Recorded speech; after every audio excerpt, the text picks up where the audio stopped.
Welcome to the 23rd episode of the Animal Riot Podcast, brought to you by Animal Riot Press, a literary press for books that matter. It's your producer, Katie, here, and this episode has been edited to reflect our new name. If you're new to the Animal Riot community, welcome, and you can find out more about us at animalriotpress.com. Now on to the episode with your host, Brian Birnbaum, and today's guest, Crystal Yeung, Sharmaine Ong, and Manda.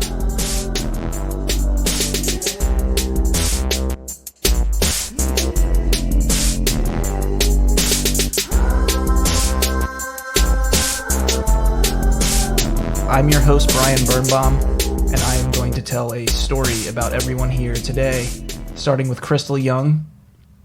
You ready? Yeah. Okay, good. You sure? You sound hesitant. Okay. Yeah. It's my turn. Sorry, hold on. Crystal is an almost poet. Wow, an almost poet. I don't like the... You don't like the qualifier? Yeah, I don't. That's why she has so many words in her bio, because she adds all of these qualifiers. No, but I think it's kind of funny, though. Okay. Crystal is an almost poet and holds an MFA in creative writing from the College of New Rochelle. She received her BA in English literature and was a part of the Language and Literacy MA program at CCNY. Her writing has been published or is forthcoming in Rabbit Catastrophe Review, Poets and Writers, Perigee, and Tayo? Mm-hmm. Man, wow. I never heard of those two. Perigee? I gotta check out your shit there, yeah? Cheese with apogee. It's with apogee? Oh, okay. Mm-hmm. Cool. She is recipient of the 2017 Amy Award, serves as Poetry Committee Chairwoman for the Penn Prison Writing Program, which I'm trying to be a part of. Shout out to Kate Meisner, right? Shout out to Kate, because you said like Meisner or something when you came in. No, I said Meisner. You fucking liar. Okay. You're just a bad listener. And is on staff for Apogee Journal, which is where Perigee is from. Now I know. We're also here with Sharmaine Ong. Is that right? Ong. Like Ong. Long. Take out the L. Ong. Mm-hmm. Ong. Okay. Should I G it? Like, should I hit it? Like Ong. Ong. You're overemphasizing. Yeah. Or like, because when you say long, like you don't say the G. Yeah, you know don't say the G. So it's like Ong. Ong. Mm-hmm. Okay. You got that little, like, it's like your tonsils where their tonsils were. Yeah, exactly. They're like coming together. Okay.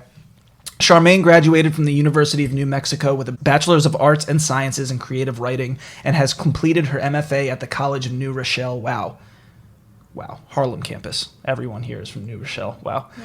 And also Bachelor of Arts and Sciences in Creative Writing.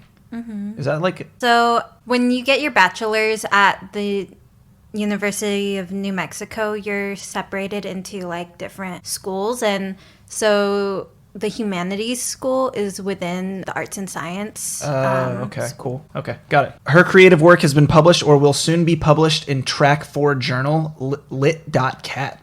Do I have to say that? Like it's LitCat. LitCat. Okay, because it's lit. I have a link right here. I can go to it if I want. You can't stop me. LitCat. Hippocampus Magazine. I love that. That's great. And elsewhere.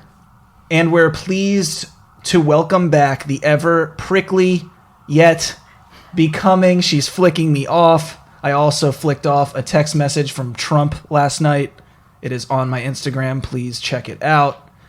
It was fun. Manda. You got it. I know, I killed it. Second time's the charm. In case you forgot, Meher is a poet, short story writer, journalist, and curator from Mumbai, India, currently based in New York City, of course. She earned her MFA in fiction from the College of New Rochelle, of course, where she founded the literary journal The Canopy Review, which is great. She is one half of an Angry Reading series, which we had on episode, go find out, 9. Okay. Dear Baby, yes. And is currently at work on her debut collection of poetry. Her debut chapbook, Busted Models, is forthcoming from No Dear Magazine in fall 2019. Yeah, I like that title. That's great. All right, so I just made a very difficult task for Katie to cut that intro because I just fucked it up. Sorry, Katie. Should I do that again? Are you sure? Yeah, that's fine. Okay. I think it's kind of funny. All right. Leave it as is. Yeah, let's just like, awkward silences. Brian figuring out how to read words. All right. Writer. we're gonna start off by talking about rejections, but I do want to have like a little prologue and just say that we have the last episode of Game of Thrones on silent in the background. Tyrion is currently walking through the nuclear fallout, just somber and despairing and forlorn.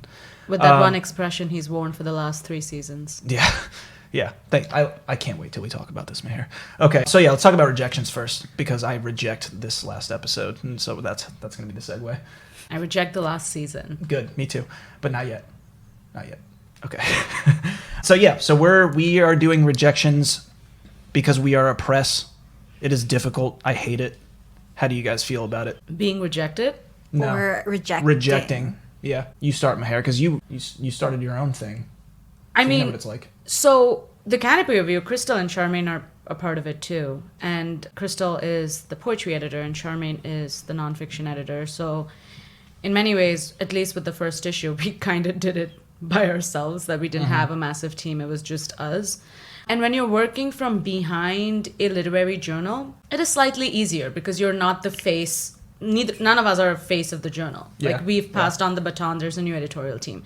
So in a way, when the Canopy Review gives out a rejection, which it has to, because you can only accept like 20 odd pieces, it's fine, But when we were very careful when we were drafting the rejection email, because again, we're a new journal. We wanted to make sure that when we were drafting it, I remember when I drafted it, I sent it to all of them and said, does this look okay? Should I make it friendlier, so that we want these people to reapply and submit this stuff again?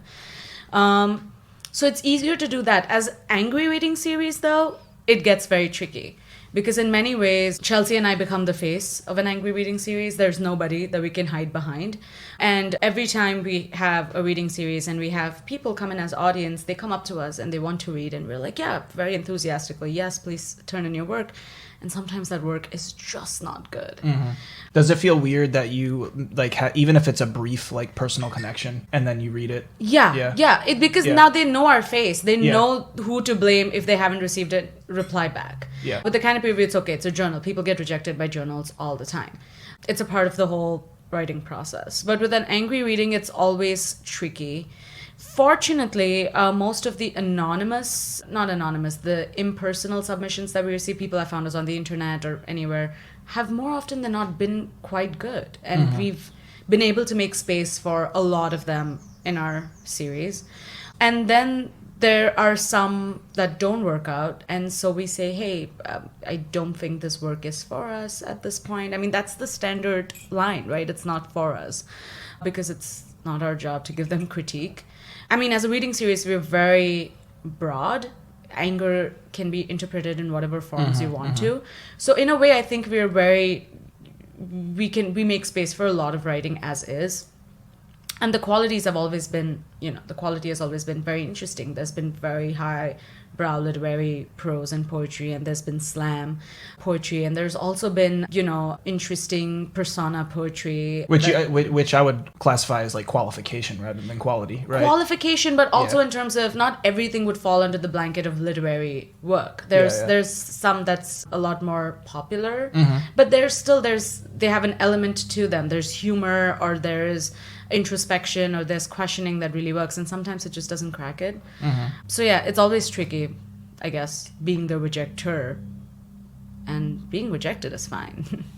Clearly. She's okay with it. I'm not so okay with Being rejected? No. Yeah. I mean, I'm not okay with it, but like, that's like, you have No, to, but like, she says that with like glee in her face. yeah, I'm not gonna cry. I'm breaking out. I have a lot of stress. I'm trying to. Oh, yeah. I forgot to introduce our episode's brand of fuckery. I got to do that. We'll backlog it. I'm going to do it real quick, okay? All right, yeah. This episode's brand of fuckery is brought to you by Mega Doses of Vitamins. We're on a detox over here at House Birnbaum Rainey. So I'm on that green tea, niacin, vitamin C, chia seeds soaked in water. And Katie is beet red right now from a niacin flush. What's interesting is you didn't use this moment to, Talk about kratom. Yeah, because I've done it many times. All right. I don't want to, Okay. I don't want to overkill it. And also, the FDA is just really getting on my ass these days, Wasn't No. which one of the presidential candidates you said was trying to ban kratom? Or Well, Andrew Yang? Trump's cabinet is like, Oh, fuck Trump. yeah. Okay. Anyway, we interrupted you. Go ahead. Why are rejections so terrible? Other than the fact that they are so terrible. I just open up your submittable page and then That's what I was going to ask you. I was going to ask you, like, don't you just, like, everyone's submittable page probably looks the same, right? It's a bunch of rejections. It's a shit ton for everyone, you know? I think, in the whole kind of general, in your professional life of both writing or maybe like in job applications, it's a numbers game. Mm-hmm. Which feels weird, right? It feels like, okay, so if it's a numbers game, like, doesn't it feel kind of strange when someone picks it up? Does it feel that way to you? Or do you feel like does the numbers game disconnect you from like the actual decision that they make in any way? It's both, because I've been to like, I mean, in the realm of like job applications, it's like, oh, for this one position that is entry level, we have over 100 to 200 applicants, and then we interviewed 10 or 20, and then it's one. They're hiring one person. And do you feel when you hire that one person, like, we know this is the person? Or sometimes it's like... Well, I would never know. I was never the hired person. Oh, yeah. There you go. I was one of the random... I was one of the random 20...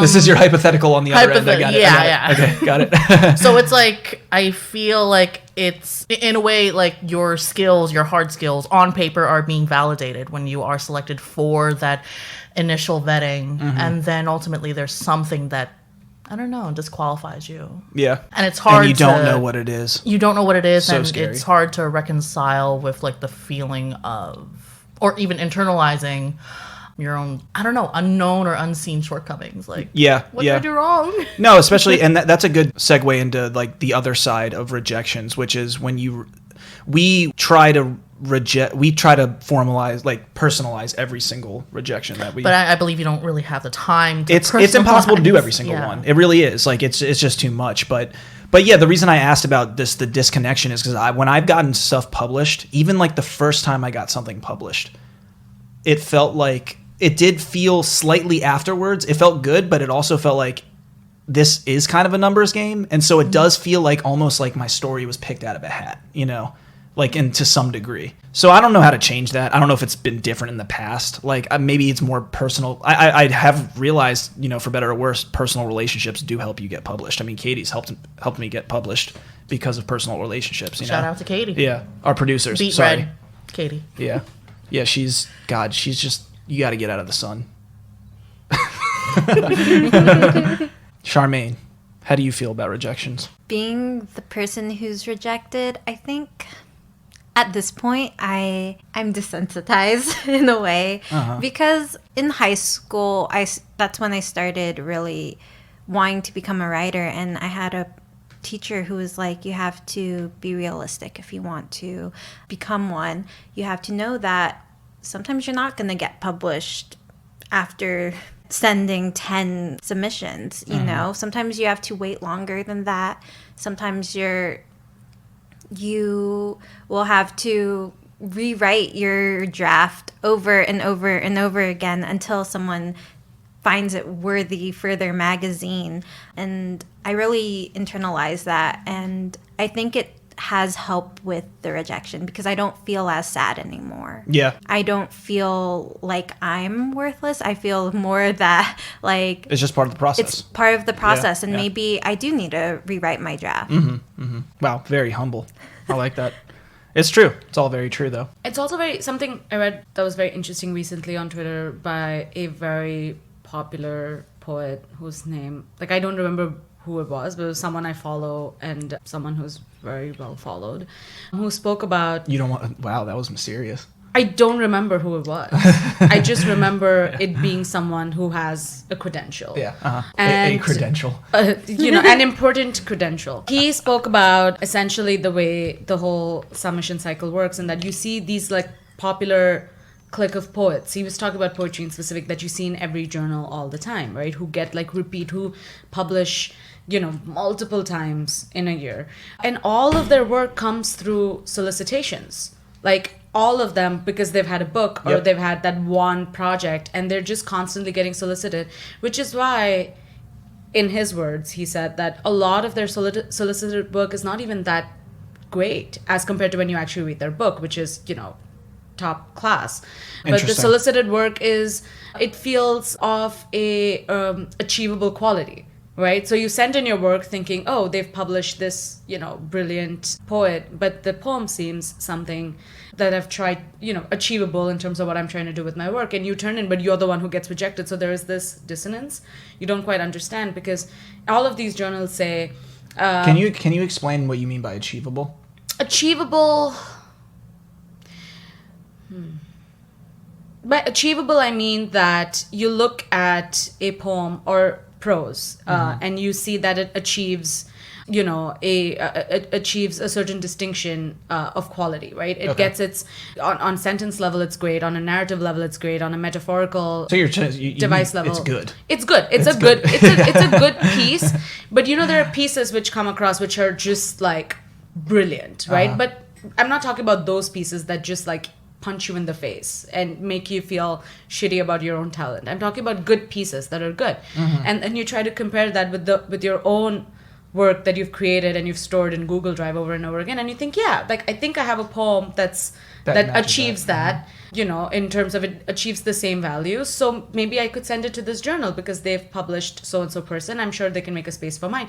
But then you send your best work and that gets rejected, and you're very confused by that dissonance. And I think that happens a lot. I don't know if Crystal and Sharmaine feel the same way, which is what he was saying, in that because their work is being solicited, whereas your work is being chosen from among a bunch of pool of submissions, where, like you said, it takes, I think, like one stroke of success, some kind, to reach that level of consistent publications again, over and over again.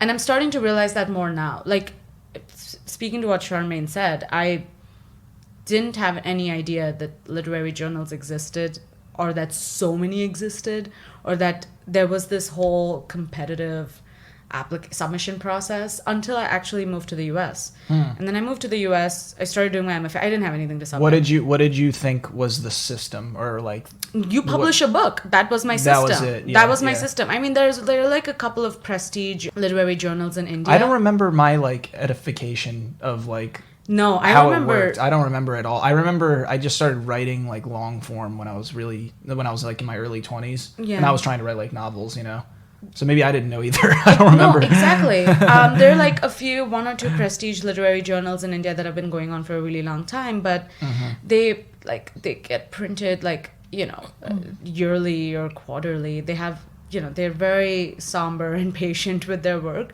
But I didn't realize that there was this, like, you could actually figure out a way, and if you did this with all of your being and like sent your pieces to 100 places, you could maybe crack a few. And I didn't realize that. So I moved here, and then I think a year and a half just spent figuring out what the whole system was like. And I think I've only just figured out how to build my submission toward a particular literary journal. Yeah, I don't think I ever really figured it out. I think even until a few months ago, it was just like, send the 5 poems that, any random 5 pieces or any random short piece. But now I think there's more consciousness.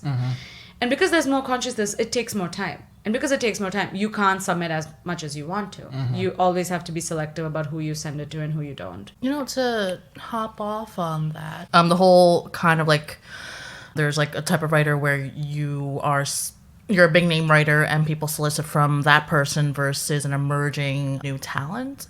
I'm wondering if there's like a sort of superfluous, like kind of like the same voices are being solicited from, and that's also still like being circulated in the literary ether. No, I definitely think I would have to assume that's true. Like inherently, for sure. And that's also a frustrating, process. Yeah, and it works.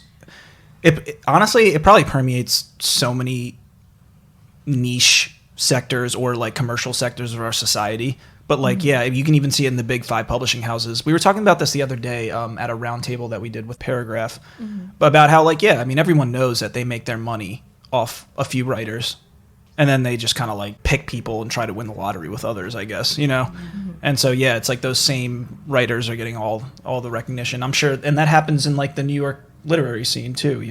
I mean, I only know a few poets' names because like, I'm really into like fiction and nonfiction, so I'm not the most fluent in like, you know, all, you know, you guys are famous to me, you know, seriously. Yeah, it's because like those same names are just repeated over and over and over again, you know, like I see like, oh, they got published, they're reading here, you know? So yeah, I don't know how to subvert that, because like the thing is, like, don't we all want part of that? Yeah, it's the clique You know? you're not a part of that you read it. It's like high school all over again. Yeah, exactly. Because I remember distinctly a year and a half ago, and I spoke to Kate's about this at some point, where there was some Twitter thread that was happening, some chain of like fun tweets, but it was like these 20 most popular poets just talking to each other, being all buddy like, and it was fascinating to watch because it had reached like a chain of 400 tweets. And I realized it was just those people talking to each other. And it was literally like, I mean, I would imagine, you know, high school cafeteria and sitting there looking at the cool table and going, God, I want a piece of that. But also resenting them. But in many ways, you can't resent them because they get, like Crystal said, they get circulated. So they're used to each other. They form a friendship. They form their own relationships, you know, and good. But like, you are subverting it. Like with the press, you're subverting it. The Angry Reading series subverts it. Most reading series in New York that I've attended or read at have had, or at least have tried to mix their talent up. Even if they have like a, you know, great, you know, popular writer speaking, they will try to pair them up with emerging talent. It's hard to have that expectation from presses that are concerned with being profitable. But I think a lot of indie presses are doing that. And I think that's interesting. I always realize this every time I go to the Brooklyn Book Festival, when I see all of these presses, because you see them all in one spot and you become aware they put all their books out and you think, oh, you know, it's very interesting, the kind of writing, experimental, dynamic, just some of them are gobsmacked weird. And it's like, oh, how did this thing get published? Oh no, it's because you published it. You decided to bet on this, and that's great. Like, I don't have these expectations from the big five. Yeah. And no, I mean, just a note on what you said about being profitable, like, the main reason I want us to be profitable is so that we can serve our writers, you know, like that's really it. So we can just like put it all back in and give them more publicity and, you know, help them. That's always the returns. Yeah, exactly. Yeah. So rejections. Do you guys have any other? They're sad. In our background. Our background is sad. Our producers. Oh, worst. That's a good one. Or what is the worst rejection? And it can be from either end, you know, that you've either sent. I think I'll say it like it's really quick. For me, the first one was the hardest for me. The one that probably not as the writer. I'm speaking more as like the editor. I think Crystal and I might have the same worst rejection. Oh, you're talking about the margins? Yeah. Shout out to AAWW. They're great, but I think, you know, to hop off on that, my first rejection was actually sort of a fun reality check, because I thought, I mean, I'll get accepted, because I didn't know how this whole cycle worked or how competitive or how many writers this fucking country or this fucking world has, right? You think they're like 15 writers, like it's fine, like, you know, I could get it. There was a pool of 127 applicants for what? For the margins. Oh, for the margins? Yeah. I mean, the margins, yeah. That hit, you know, I don't know. I'm guessing for you too. Oh, no, I openly cried. I did. I openly wept. I didn't cry when I found out. Hold on. What is the margins? It is a fellowship. The Margins Fellowship is with the Asian American Writers Workshop, and I think they take 4 fellows under the age of 30 in the genres of nonfiction, fiction, and poetry. And it's like a year-long fellowship, and you get to go to the Malay colony, and a 5K stipend, which is, you know, to say that this is to encourage Asian American writers to go apply. Mm-hmm. And how increase the applicant pool. And increase flood them. But Crystal and I are still 4 years away from 30. Yeah. And so Sharmaine is like 6. Yeah. No, it's a great fellowship. You get to they also pair you up with a established Asian American writer from your literary genre to work with and, you know, to be guided by for the next 1 year. You get like free office space in their building. Shout out to them. This is a really, really good fellowship.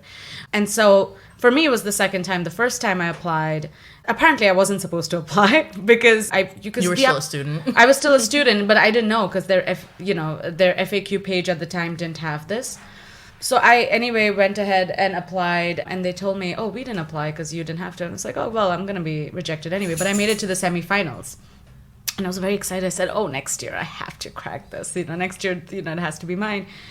And Crystal and I both got shortlisted. So there are 10 people who are shortlisted. And then you have an interview. And I had a 2-hour interview. And I was like, any interview that lasts 2 hours, it has to be mine, right? Because it was a great conversation. And I thought the interviewer, who was wonderful, loved me. I'm sure she did in her own little way, is what I tried to tell myself. And then I felt like it was mine to take. I felt like this is it. I'm going to crack this. And then 1 week, 2 weeks, 3 weeks, and a few emails. Hey, I was supposed to hear back about this like last week. So what's happening? Like, no. And then, it's a good, nice rejection that came, which was very heartbreaking. Yeah. I felt like it would, I really wanted that. I'm sure you did too. I felt like it was more important to you because it gave you a reason to stay in the US. Yeah. No, for me, it would have really helped my visa. So it felt like, oh, for me, my thought process was if I don't get it now, and then if I don't get my visa, I will never have a shot at this process ever again. Like, if I was in America, I can do it until I'm 30, which a weird ageist requirement. It's also strange how like that thought recurs so much, not only in rejections but mainly in rejections. Like the idea that this is it. Like if this doesn't happen, there's nothing for me. This like doom and gloom. But this like that like ultimatum like that. But to me, it was a real ultimatum, because everything else, everything else is fine. Everything else is, okay, didn't get it this time, we'll apply it next year. Like, the Dorothy, Ruth Lilly, Sargent. Actually, we should also talk about Poet's House, dude. You also... Yeah, no, I mean, it's with like those things, it always feels like, next year, sure. With even with regular submissions, it feels fine because... I can always go back to India and submit to a prestige literary journal. I could still get published. That's not the issue. But with this, it felt like, because the requirement was you had to be in New York for the entirety of the fellowship. Maybe not entirety of the fellowship, but you needed to come for a few meetings and readings, and there are a couple of requirements. So it felt like, oh, if I got it, it would really help my visa. And then if I don't get it, I may not get to apply for it again because I may not get the visa. So, we'll find out in like 2 months if you'll apply for it again or not. Tenterhooks. We're all on tenterhooks. Okay, yeah. Charmaine, what was your worst? I think my worst rejection was in the summer last year. We had just graduated with our MFA, and I was really down already, mainly because I was having trouble finding a job. It seemed like a lot of things weren't going right for me. My health was declining. I found out that I had like gallbladder problems, and I recently had it taken out in December. But yeah, so I applied for this fellowship and I was shortlisted. There was like, I guess, 400 applicants. So the close but no cigar is kind of the worst. Yeah. I think that is the worst. Yeah. Which is weird because it's totally like, it's almost totally irrational. Because it is like, you didn't get it, but like to get closer is probably better. Yeah. But like it hurts more. They actually told me the reason why I didn't get it. And part of the fellowship was they wanted to publish the work that you submitted for the application. And they're like, the ending of your story, we just felt it wasn't fully fleshed out. And I was like, okay, I understand that. But also, like, this whole fellowship was to help flesh it out and to create more work and things like that. So that's very strange. I felt very offended. It's also, the requirements of a lot of these fellowships. I mean, regular submissions and, regular lit submissions are fine. They have their own, I mean, we ran a lit journal. We understand that the requirements are very arbitrary and by the end of the day, very subjective. So I can still take that with a grain of salt and say it's okay. It's according to a bunch of editors and readers. It's fine. A lot of these fellowships have these very arbitrary, vague requirements that is one size fit all, but is not. it's really not, right? Because at the end of the day, it's very hard to sort of be eloquent in these descriptions. A lot of them go by emerging writers, for instance. But what is emerging? I think it varies by institution too. Those who run it, under 30 or maybe even under 35, or you've never had your first book published. The under 30 applications, I take serious issue with, because it's just generally ageist, and a lot of people, especially POC and women, don't get to, from certain backgrounds, don't get to serious writing until much later in their lives for whatever reasons, right? So the under 30 bit automatically dismisses an entire group of writers who are actually doing serious work, but who may not have had their first success yet. And we spoke about it, even like the Asian American Writers Fellowship, we spoke about it during the interview also, because I said, I was asked what I felt about that, and I said I don't necessarily agree with it. But, I understand it's an institutional policy. The only emerging writer bit I do understand is the amount of money that they're giving is how I choose to understand the definition of emerging. If they're offering a lot of money, that means their definition of emerging is still like mid-level success. Okay, I see. They don't expect you to simply have, 100 poems. Wouldn't you want to give more money to people that need it more? Well, if you're asking me, yeah. And but then again, that would have to do less with quality than... It's not, of course, quality is, I think, always again, subjective. Quality is very subjective, but quality, again, is the general yardstick for all fellowships, I would imagine, for all applications and all acceptances. But I think if they're offering a lot of money, what I understand is that they're looking for a strong dedication in your work, which and you should have come to show with, for it. If you're going to put up that much money, you got to show for it. And your dedication, unfortunately, does not come from a rejected submittable pile. You could have said, oh, actually, I have submitted to like 100 places and I've been rejected at all 100. No, your dedication is having submitted to 200 but been accepted at like 25. And those 25 are the ones that count. And I understand. It's institutional. It's, I get it. Like, we've had this conversation, Crystal and I, about the Ruth Lilly Dorothy Sargent Fellowship, which, everybody wants. Every poet wants it at some point. I mean, their list of fellows is the kind of list you want to be a part of. You want your name to be in there. But it's very interesting because their definition of emerging was very different than mine the first time I applied it. Ours, in fact, it was very different. But I understand, because the amount they're offering and the prestige of being a Poets and Writers... No, it's a Poetry Foundation. Yeah, a Poetry Foundation Ruth Lilly Fellow needs to come with a certain reflection of success. At least some reflection of basic success. Yeah. I would also like to add that I would like to think that rejections also keeps you I was just about to ask the question, what do you think rejections do for you guys? Because I do think they are. If I would,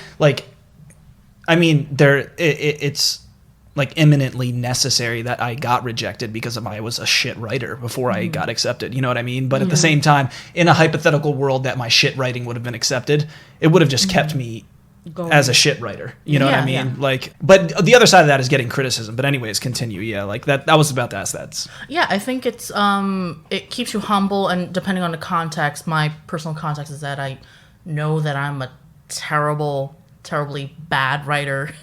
And the context, a context within context, is that I have terrible habits. I don't write as often as I should. Or do you truly feel like you're a bad writer? Bad habits. Bad habits. Okay, that makes more sense. So to really shorten it, I think I'm a writer, who maybe is sitting on a pile of talent, who knows, sitting on ideas. I think anyone, it's like trying to figure out whether you're a psychopath. I think if you wonder whether you're a psychopath, you're like not really a psychopath.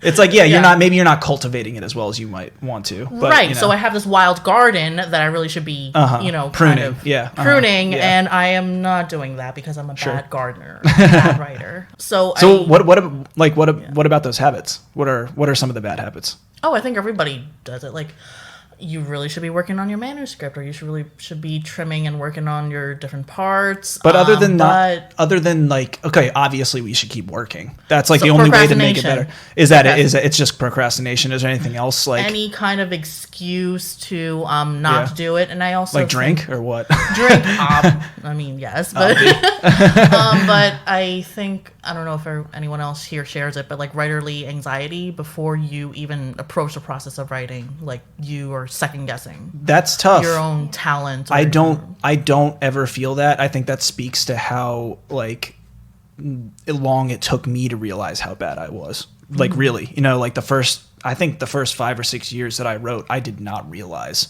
like just how bad I was.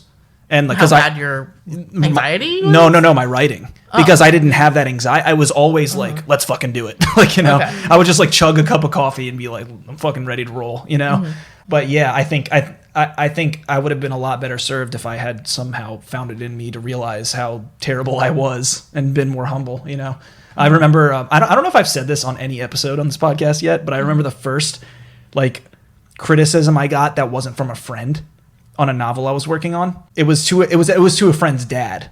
So like, we knew each other, but like not, it wasn't we were all buddy, whatever. I think we had like smoked weed together once or something.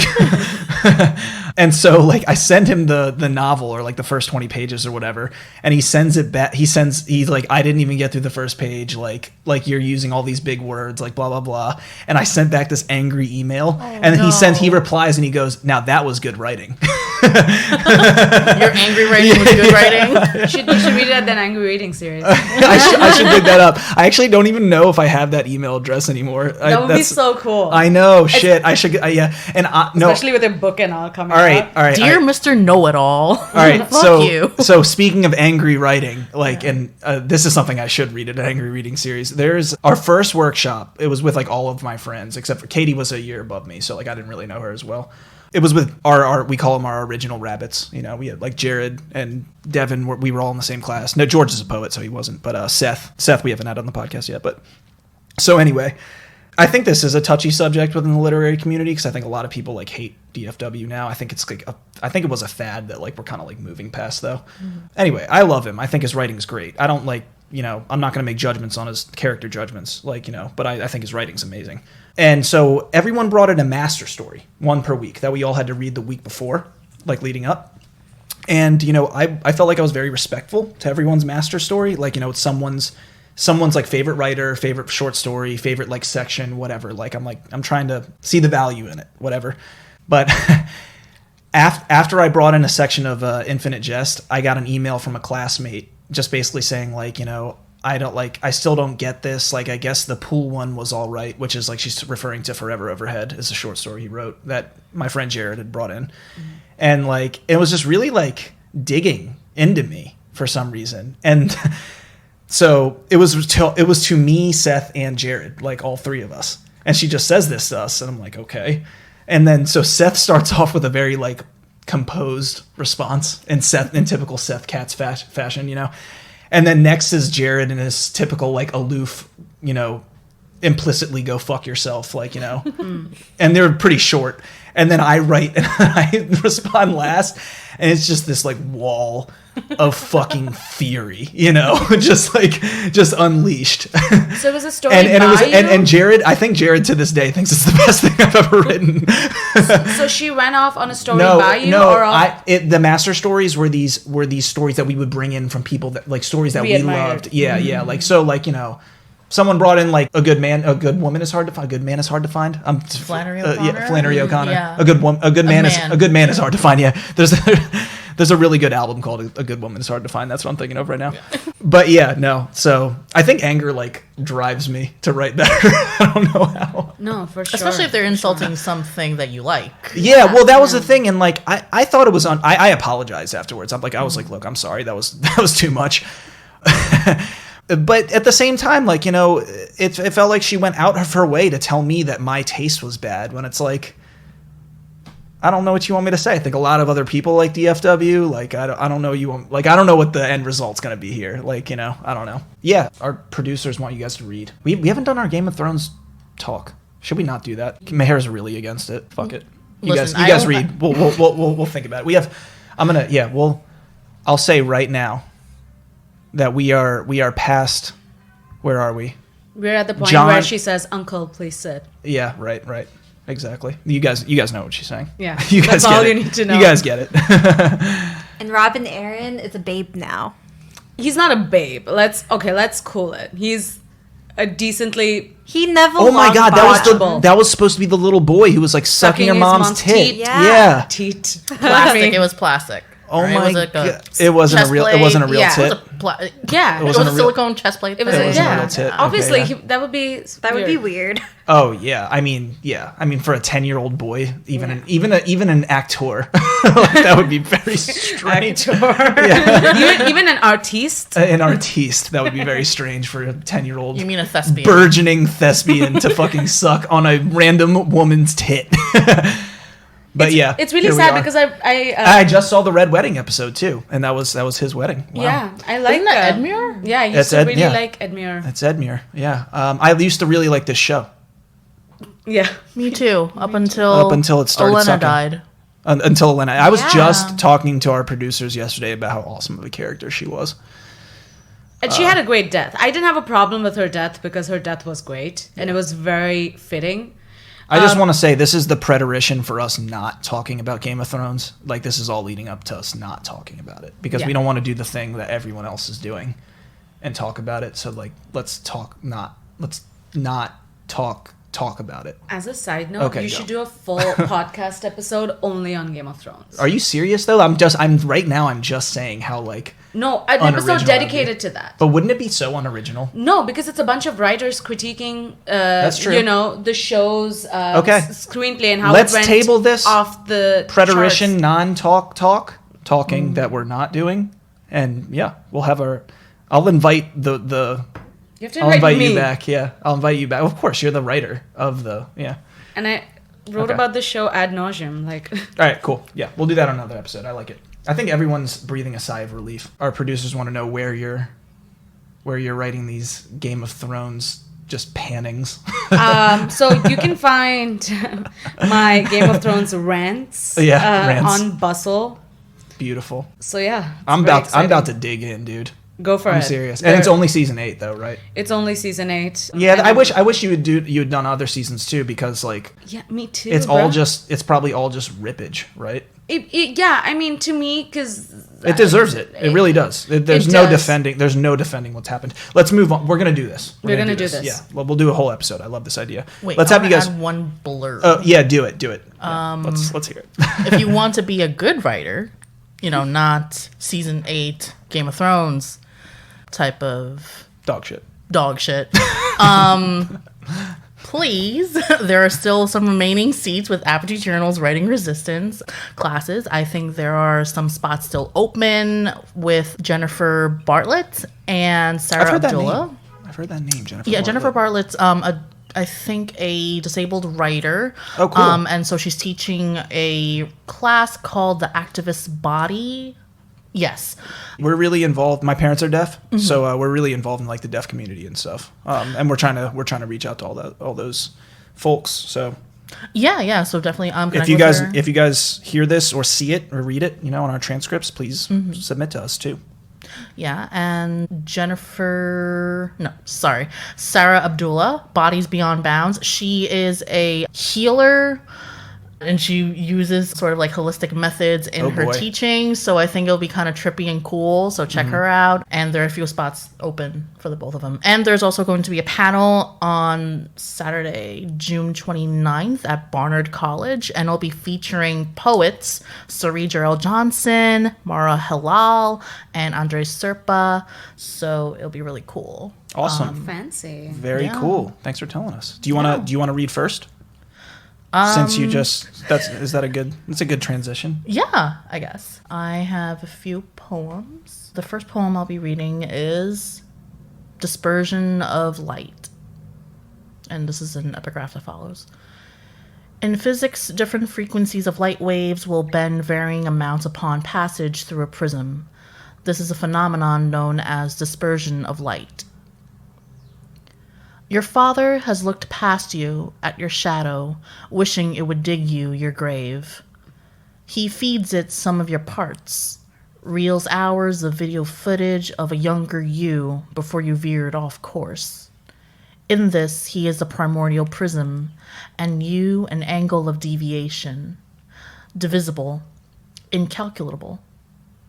There are photographs of you years before in a red silk dress, with hair black as his, black as iron and wires, with no possibilities of disaster. You move closer to the plane, one that touches the aorta of his calcified heart, and all at once it is gone. Ashes. It is here, as the shadow skirts the sun overhead, you learn some things that died cannot be revived with neither flood nor fire. Wow, really, really bad, Crystal. You're such a bad poet. Bad habits. Yeah, okay. That was great. You want to do one more? Yeah. Okay, cool. This is called I'm Really Bad at Leaving Because I Don't Know Where to Go.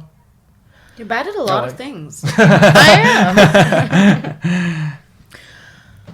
You fixed me a Sunday breakfast in brisk December. I forgot where, perhaps, maybe in Ithaca, and snowed salt on a pair of yoked sons on my plate.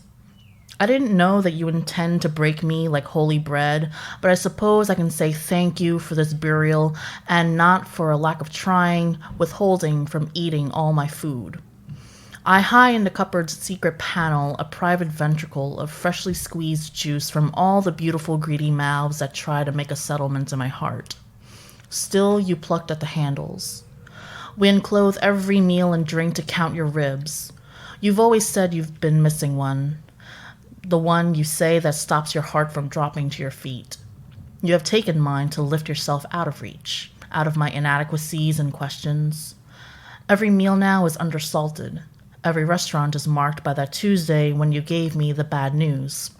But death comes in many forms, not just orgasms, but also in your lovely face from how you hide a smile behind your hand at my joke.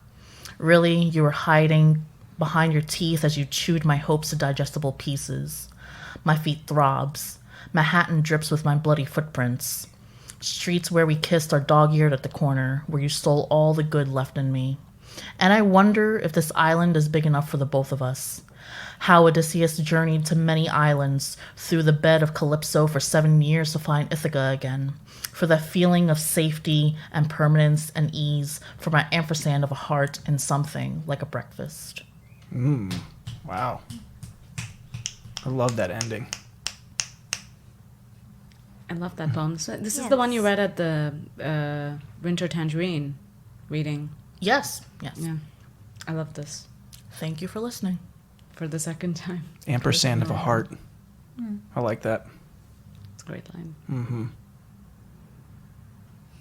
Am I next? Yeah. You don't have to. Do you want to? It's up Hold to it you. up. Yeah. Sure. Do it. I've been working sort of on this collection of prose poetry, and it's titled Your Body Is Not an Invitation, and they're like little vignettes, I guess, so I'll just read one or two. You are on the sidewalk with friends, on your way to a local diner. The air, dry from desert sun, blisters your skin white and cracked. It is almost summer, and you're already burning. When the crossing light blinks go, you see a disheveled man come in your direction. His hair, thin and wired, sticks out in uneven tufts, Einstein peppered gray. His eyes meet with yours. It is a look so spine-chilling you avert your gaze. In the moment your paths cross, you hear his voice. It distances in the wind. You turn around, questioning what you think you heard, to see his tongue lick lips into a jagged tooth grin. There's a lump stuck in your throat. It keeps you from speaking. You tell yourself it's for the best. Feet still walking. The second one. On a day like this, you're supposed to feel happy. Smile when the camera shutters white, when the honored matron toasts a flute of bubbly and cheer, the women chanting woohoos like a prayer. But today is not a day for smiling. The father of the almost bride hovers around the sangria bar, predator, eyes of tiger, teeth fanged for bite. He taps you from behind, his hand an almost grope. He tells you you've gotten bigger, rounder, more woman than ever before. Eyes shut, breath through locked teeth.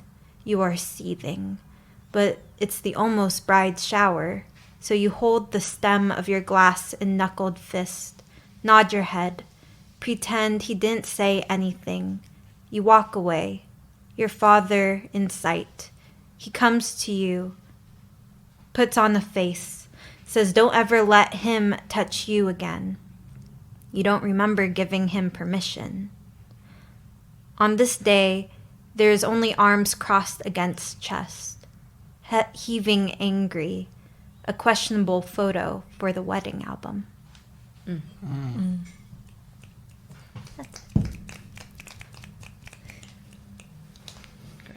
Was that recent? No, that was maybe 2 or 3 years ago, maybe. Huh. Yeah. Yeah, that's a very interesting one to pick. I liked it. Thank you. Yeah, I didn't think it was recent just because it was like, it felt very pointed. Yeah. There's I feel like now as I'm getting older and that I've been living on my own, I feel that if that were to happen again, I would be able to say something. Mm-hmm. But I think when I was 21, I still didn't have a voice, and Yeah. I think I'm finding it now, or close to have found it. Yeah. Am I next? Yeah, you are. So I read this poem for the first time last night, and so much of that was because at the Lumina launch, by the way, shout out to the 18th issue of Lumina. I feel like someone else should be saying this for you. Whoop. Saying what? You won a prize. Oh, yeah. That's an afterthought. Yes, I won a prize. Yeah. I think this episode is definitely going to be called Bad Habits. Yeah. Yeah, no, I Thank you, literally Crystal. forgot. The Lumina launch, I was sort of teetering towards the fact that Brian and I are both in the issue. Mm-hmm. Yay, Brian. Yep. So I was there, and I didn't read the winning poem. You can check it out on the Lumina website. And the issue is beautiful. The issue is The gorgeous. artwork is unbelievable. Yeah, it's great. It's amazing. You just wait for the canopy review. Okay.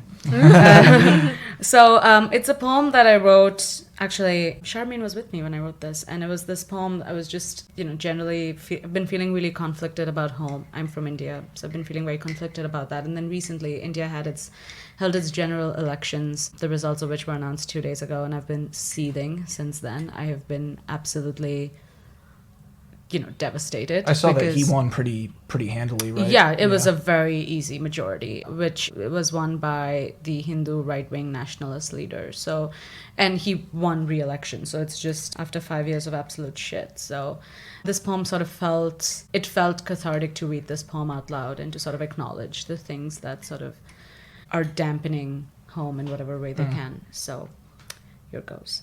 This poem is titled Here, Now, and Again. Birth saves you from one war and unveils you to another. The first time I escaped my mother would not be the last time. I came and time cracked a wound open.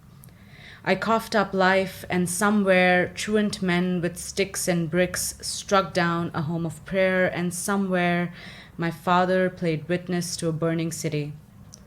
I cried into life, and back home a child was found flooding the country in tears, looking for her mother.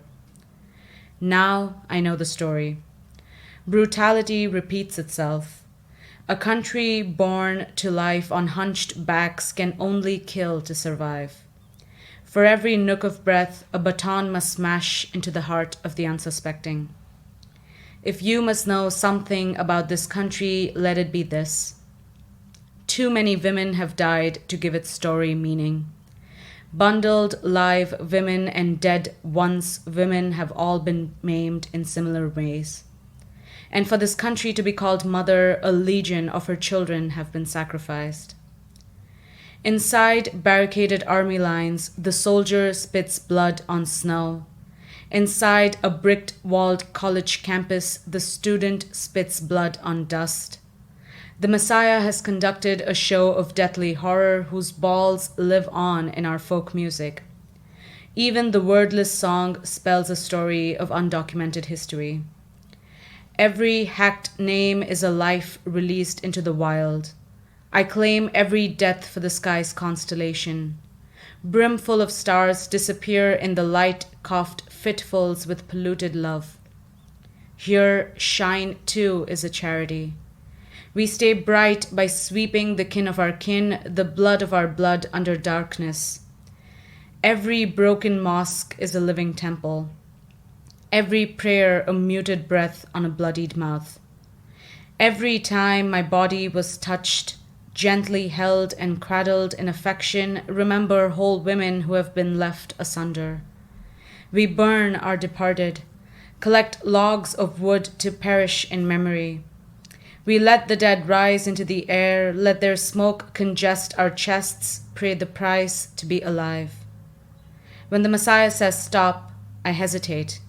When the Messiah says dance, I shuffle on sharpened rocks.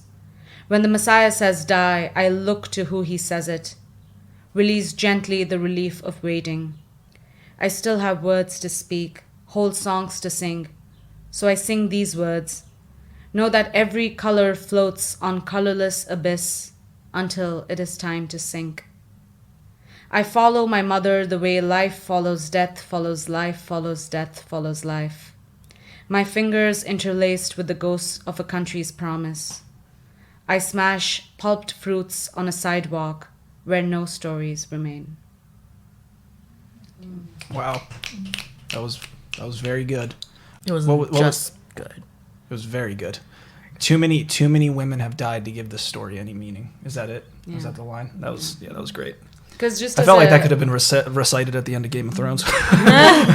just as a footnote though, because India is called Mother India. Like it's a country that's feminized, and it's always like, even in Hindi it's Bharat Mata, which is, Mother India. So it's very ironic to me to feminize a country that so easily preys on its own women. Yeah.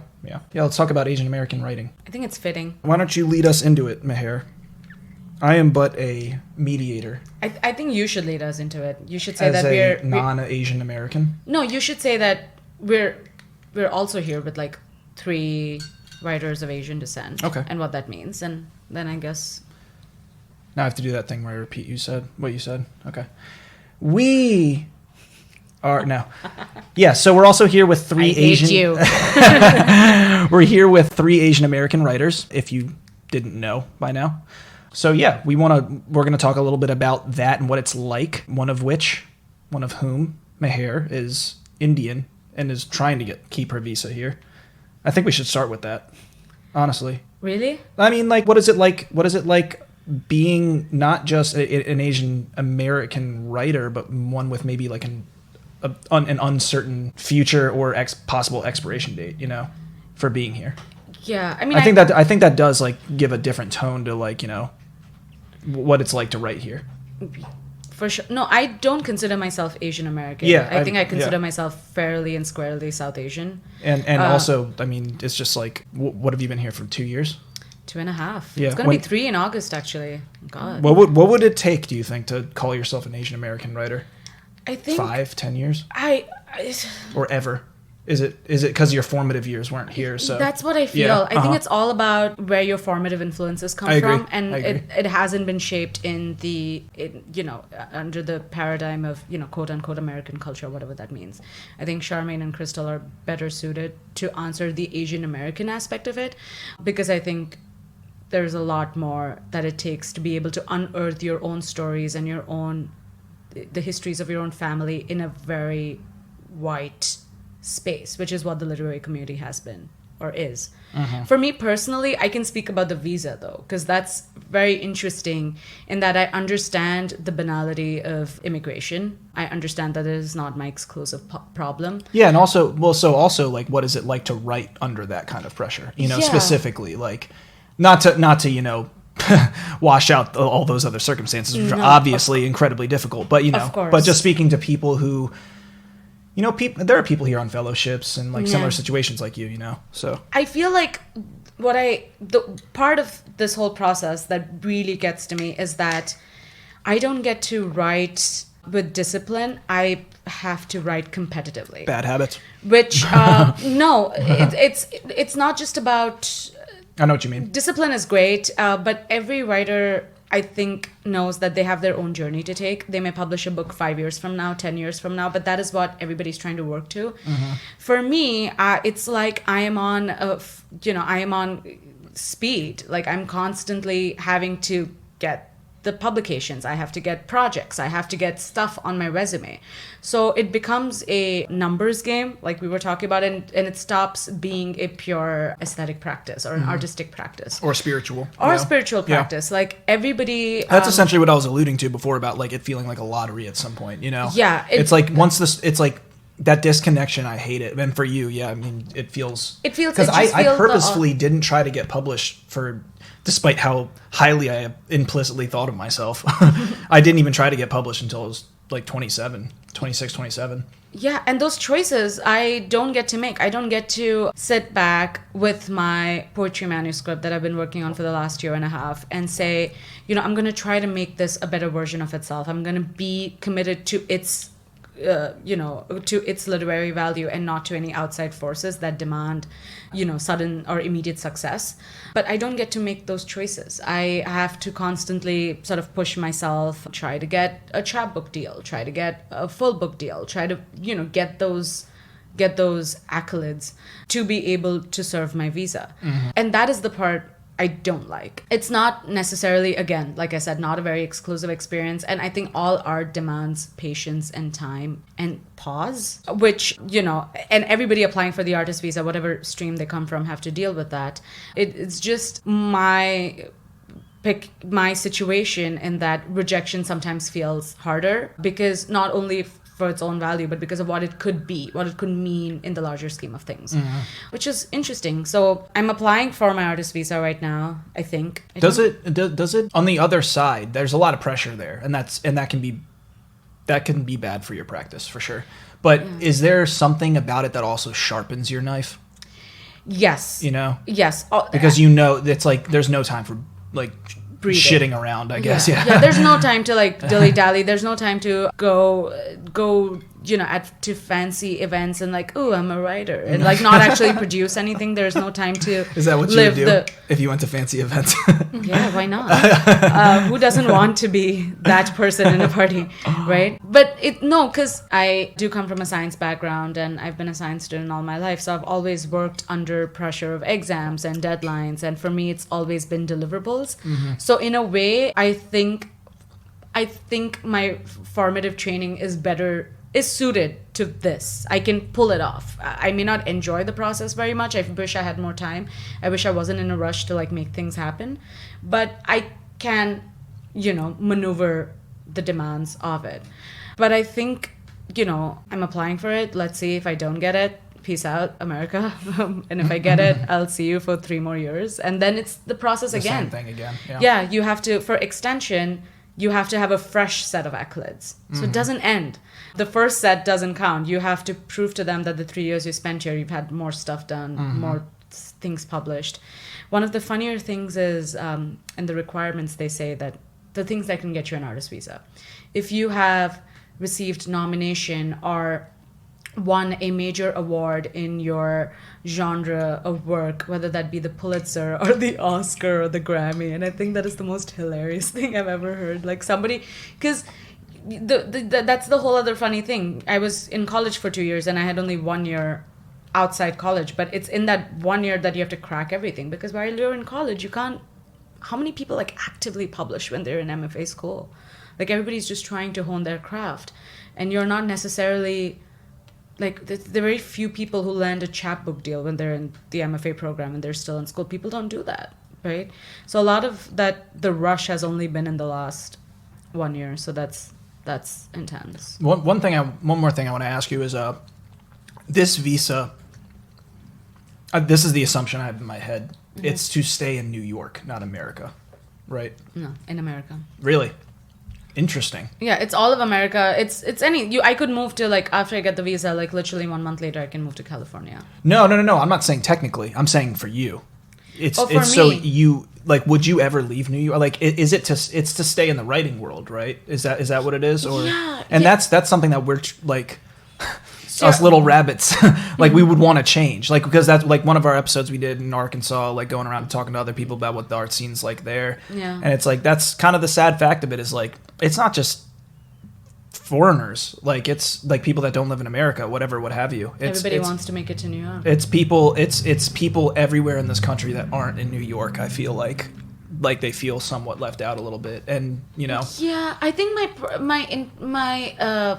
I can't speak to, like, living only in New York and nowhere else, because I honestly don't know what the literary scene is like in the rest. I mean, though, I joke that the most west I've ever been in America is New York.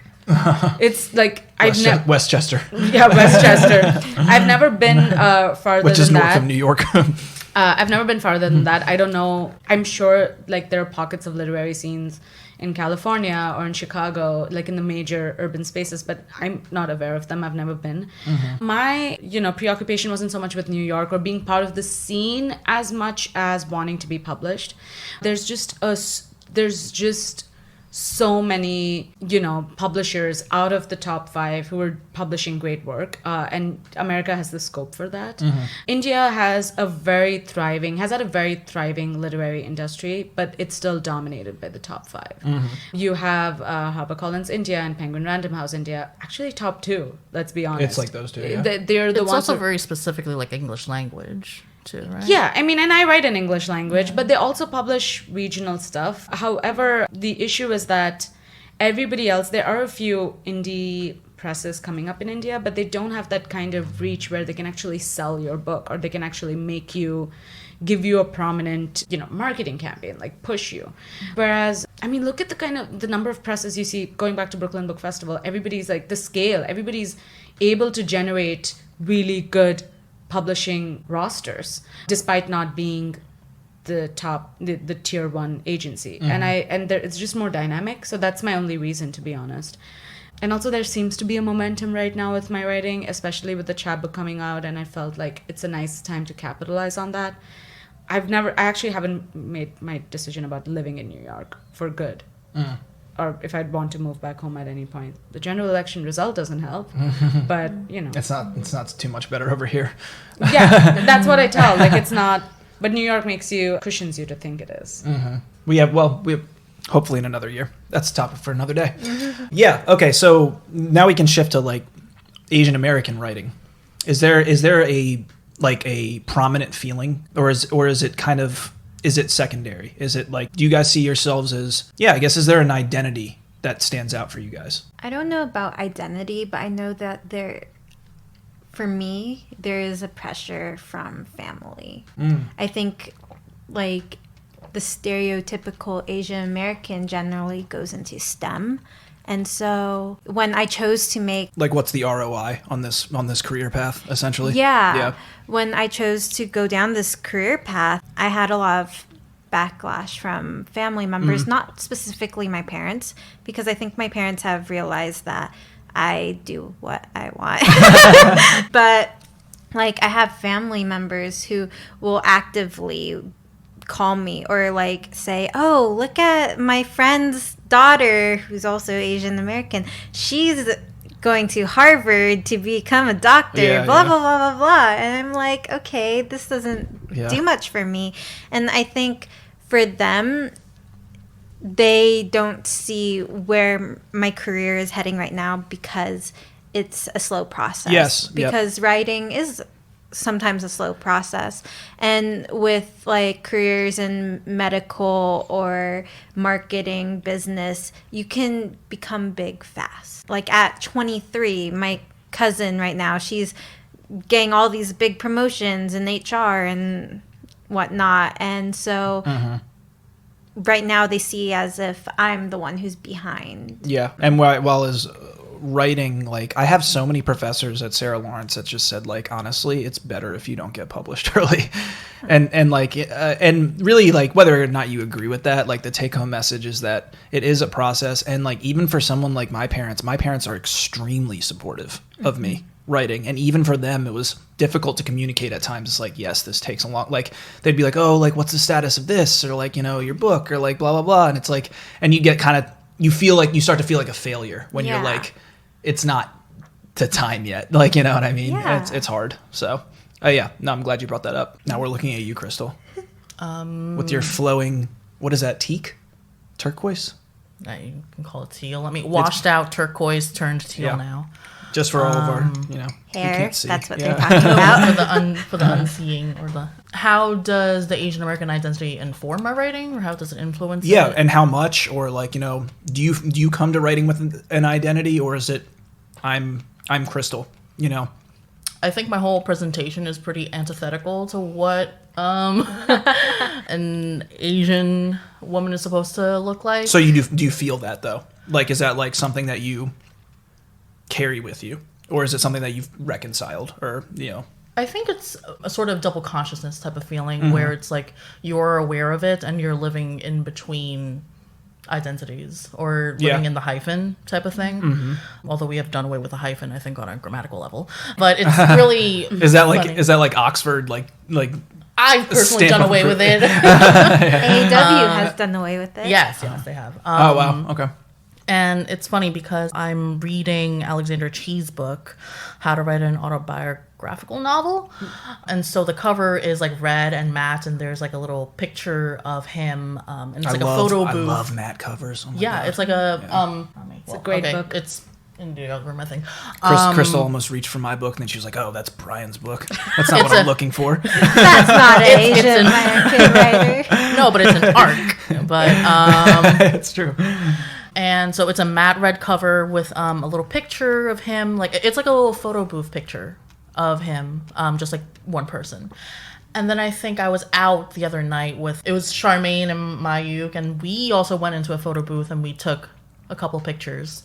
And then I think I got home, and then I just like placed that picture on top of the book, on top of his picture. So it looked like the three of us were on the cover. And that just, I don't know, it gave me kind of like a quaint feeling of like, what if it were me? Huh. What if it were a picture of me? And the title essay, the titular essay was one of the essays, because it's a collection of essays, is How to Write an Autobiographical Novel. And I think one of the feelings that I carry with me that he himself has voiced is like, it's like a prescribed like 100 steps how to write an autobiographical novel. And in one of them, it's like, I think it's voicing a sentiment of like, you know, if you don't write it, then it's going to, like, your novel is cheating on you with another person. It's on the desk of another writer in the same city as you are, or maybe like across a state in another city. And it's like this roving idea of like, you know, you possessing your idea, or is it just going to, you know, fly away from you? Yeah. Well, I mean, you know, this is under a different umbrella, but at the same time, I will say I have had very strange moments where I read other books where they are doing something that is so close to what I was doing, or like a little detail that's like strangely synonymous with like with something that I added in my book, and it's very weird. I had that experience with Fatima Asghar's book, If They Should Come For Us, when I read it last year. Was it this year? When did the book come out? Recently. And I swear to God, there were at least 10 instances or 10 moments or imagery. Because again, the book is, Fatima Asghar is South Asian American from Pakistan and writes a lot about femininity, which is what I do. And there were moments where I swear if you woke me up at 2 a.m. in the morning and delirious and read Fatima's line and said, is that something you've written? I would have said, yeah, probably. And I would have gone back to sleep without realizing. There were so many moments. And there was one poem which hit the exact narrative that I was hitting with another poem, that I had to literally go to that poems folder and say remove or edit, because it would seem like it had already been written, but it seemed so similar. I mean, Fatima Asghar is a great writer. I'm not saying I am there when it comes to writing, but it's interesting because which brings us back to the collective of experiences, right? I was gonna say, like, some will call it serendipity, some will call it leaks in the matrix. But, yeah, you know, or some would call it give us a call and give us your opinion. Yeah. Who fucking knows? But it is really strange. It is very strange. When I was reading The Art of Fielding by Chad Harbach, I don't know if you guys have ever heard this book. It actually it was like really big. It came out in 2010, and I corresponded with him about this because like I was just so floored by this. But he was writing about someone who has like a shortstop at college who was having psychological like performance anxiety issues like on the field, and I'm like, that's in my book. A young woman and the dean or something, like someone or like the director of the college, I forget what his position was there. They have like this relationship that was similar to Julia, a character in my novel, and her father, and they shared a book, Moby Dick. They like in former iterations of my novel, they shared a book. There's a room number that was the same. I don't know. It was very strange, and I was like emailing him. I was like, "What the fuck is going on?" I don't know. I mean, I feel like there's this thing I've been tossing around in my head, like this sort of question or a theory of like inheriting certain. I don't know. I didn't want to talk about no. I think I know what you're talking about. I do. I get it. I think there's like even on a really like almost karmic bullshit level, like when I was younger, I literally thought that being an Italian Jew was like some sort of deep-seated conflict. Like seriously, I thought like on like maybe like a genetic level, I was like, oh, like this Italian side of me is so like visceral and like lusty or whatever, and like this Jewish side is so like guilty and just like very like, you know, neurotic. Like, you know, I don't know, but it must be a great fun at parties.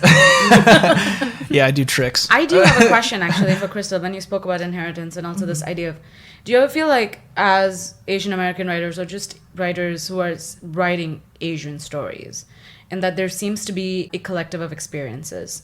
Yeah, like you said, yeah. the idea of like losing the story or like letting it fly away.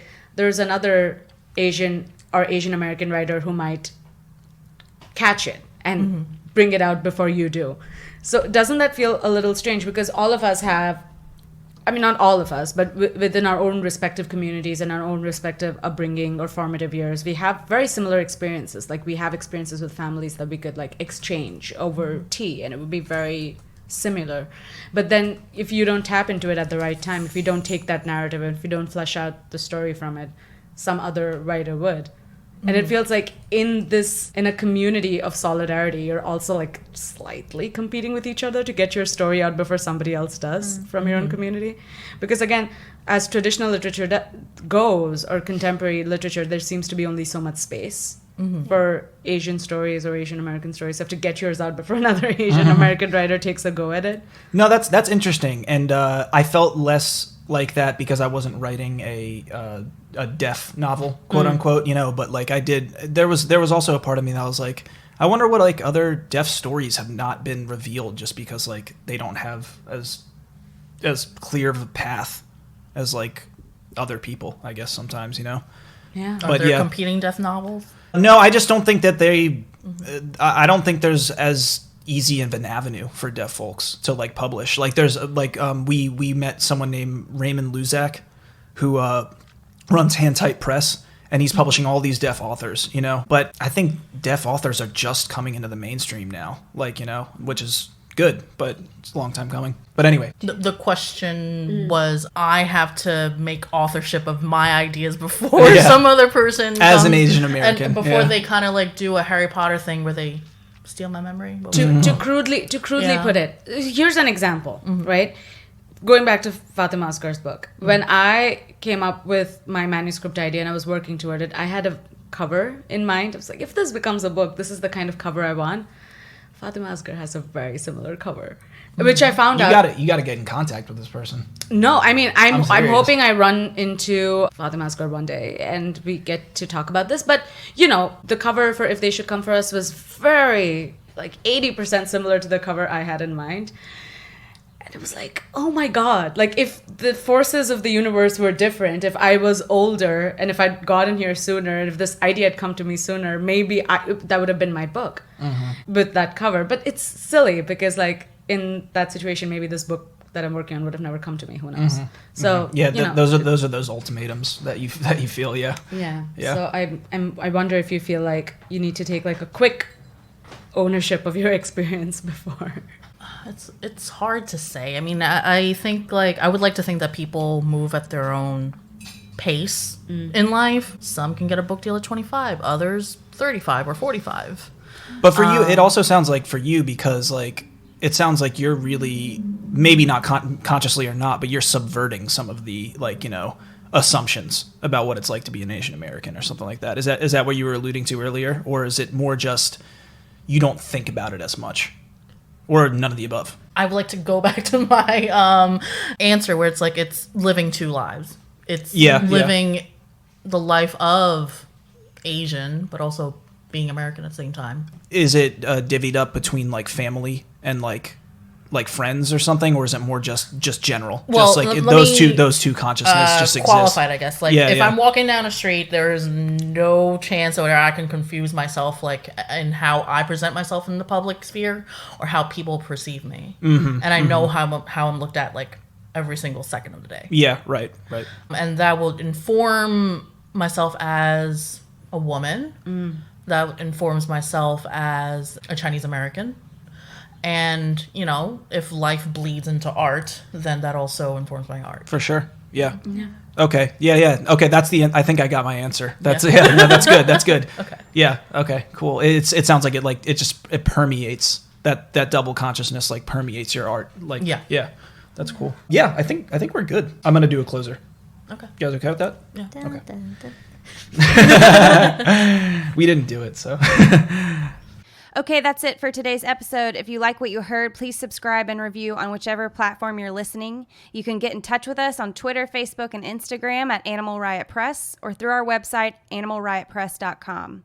This has been the 23rd episode of the Animal Riot Podcast with your host, Brian Birnbaum, and featuring Crystal Yeung, Sharmaine Ong, and Manda.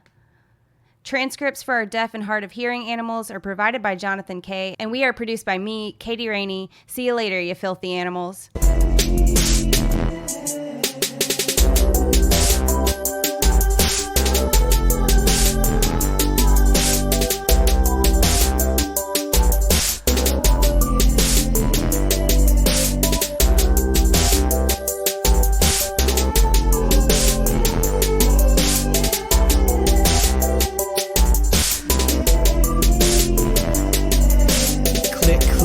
Yes, sir, it's the burn. Bombing on y'all and getting gully as the fern.